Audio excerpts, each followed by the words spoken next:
So this is super exciting. You just purchased your violin, you got the violin out of the case, and you found this channel with Violinista where we try to make things as easy as possible. So I think first things first, I think what we need to mention is basically the violin is, as we say in Italy, it's got the shape of a person. So you've got the body, the neck, and then you've got what's called the head. Okay, so some violins actually got a little head here at the end. But what we want to do today is try to put down the stickers and position our hand on the neck of the violin. Did I learn with stickers? No. Did any of my colleagues use the stickers? Absolutely not, because we already had played the piano for many years. So by the time we started in the conservatorium, we already knew where the notes went. We had to do a test to get into the conservatorium, so we already been playing the violin for a few years. When we started, our teachers would just scream at us, you know, the note is too high, the note is too low, and so you just adapt your fingers and you learn by memory, okay? And we'll talk about that in a moment. So you don't really need to learn with these stickers if you have a bit of a musical background, but if you don't, then I do recommend you put them down, okay? So now there's two ways that we can use to put down a reference point. One is using this tape, and this is just painter's tape.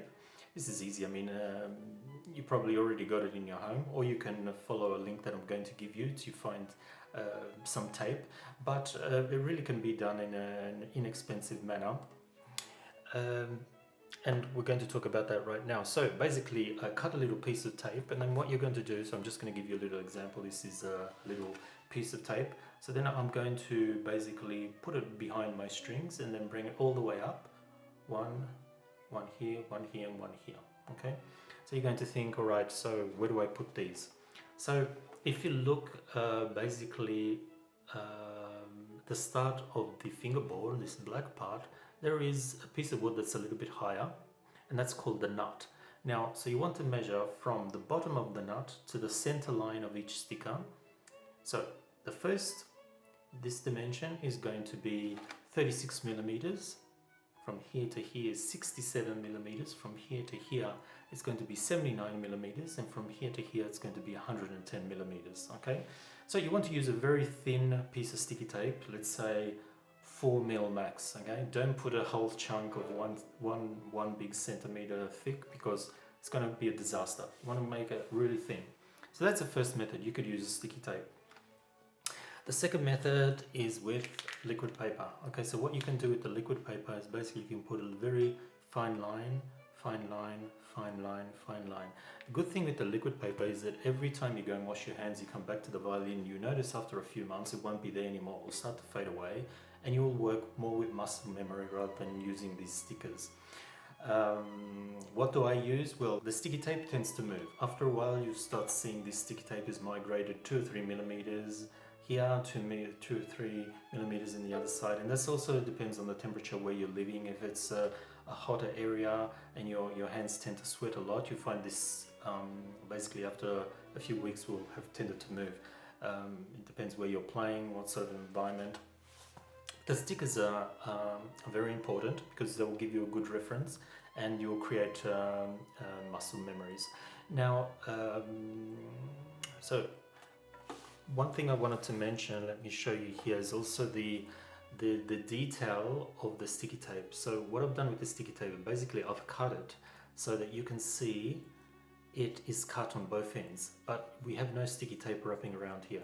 So I've had a lot of students basically just put the tape all around a couple of times, and what happens here is it becomes a big mess. So it's very hard to then move your hand backwards and forwards, and I do not recommend that. So basically put the tape, cut it, and have it nice and neat, okay? Thin, but it needs to be neat. Okay, so once you've done that, so as we said, you can use that or you can use the liquid paper. What we're going to talk about are the fingers. Now, the fingers need to be perpendicular, okay? The fingers need to be perpendicular. You cannot have fingers that are bent like that.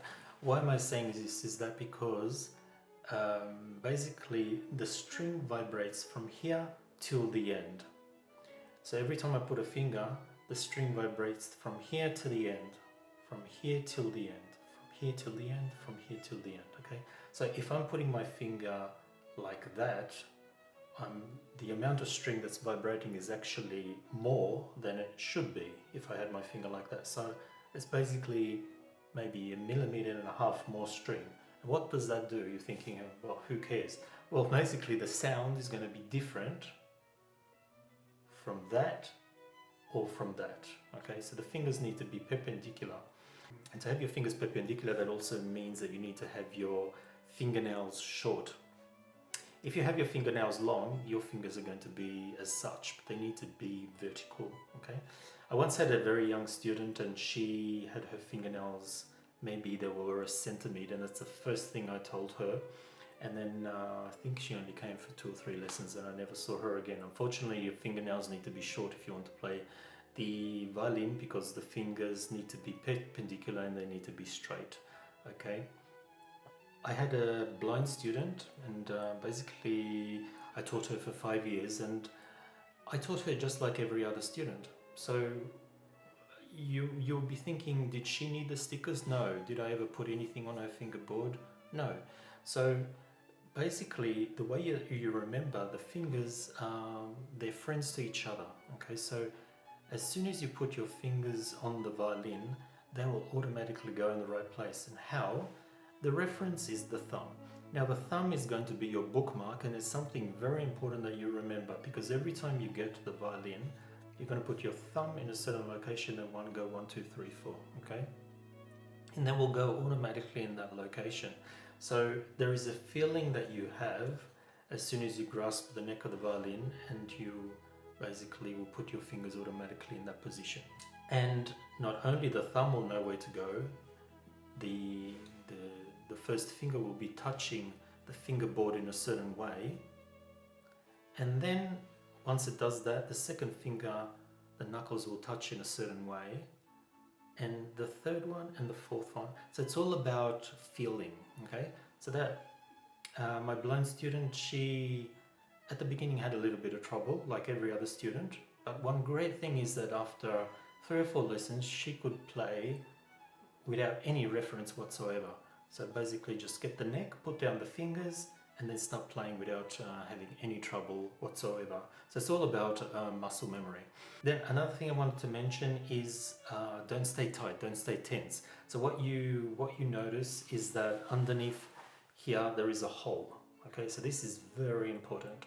Your thumb will not be up here. Your thumb needs to be, so I literally do to my students at their first lesson, I draw over the fingernail. So the fingernail needs to be in the middle of the black part, okay, of the fingerboard. So by doing that, they remember that their thumb cannot go any higher. You need to be able to have this hole because you need to be loose. You need to be loose, and because we'll be talking in the future about positions and be moving your hand up and down. If you have your hand like that, you basically will be stuck, okay? That's very important. Let me show you here. So basically 1, 2, 3, 4. I have a hole here, so most of my students have poked my finger in here so that they know that they can't raise their hand higher. And then another thing is, do not do this, okay? This is very bad. Your hand needs to be straight, okay? So I think that we've touched basically on the main points. So dots, stickers, or the liquid paper, and positioning the hand as such. Finger, the thumb, fingers curved, fingernails short, hole, and this one has to be free. Okay, do not do this. Remember to keep it straight. So your hand is basically just straight and relaxed. You're going to hold the violin with the neck, and we're going to talk about that in another lesson. Hope this has been useful, and any questions, please comment and I'll get back to you.